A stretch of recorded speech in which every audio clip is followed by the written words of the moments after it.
अरे बवाल ना बवंडर होई, बवाल ना बवंडर होई। ये बारी कोई विरोधियन सामने नहीं है। कैसे कि खेसारी लाल यादव के जलवा हुई, और जलवा भी ये प्रकार कि सिर्फ खेसारी लाल यादव ना, आकांक्षा पूरी भी साथे साथ हुई हैं। और गाना के नाम हुई मटर के छेमी।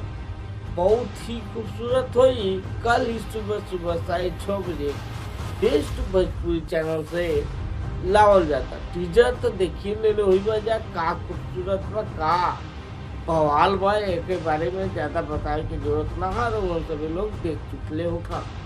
तो ई अपडेट रहल खेसारी लाल यादव के न्यू गाना के लेके मटर के छेमी, जो कि बहुत ही बवाल दमदार सॉन्ग बा।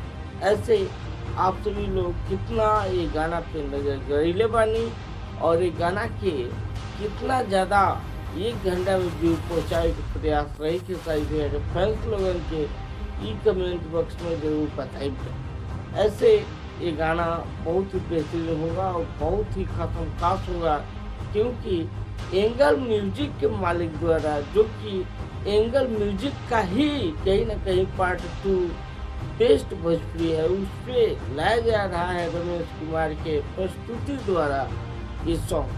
तो कहीं ना कहीं बहुत ही बड़ा सॉन्ग होने वाला है। और खेसारी लाल यादव और आकांक्षा पूरी बताए भी हैं कि बहुत ही जबरदस्त सॉन्ग होगा।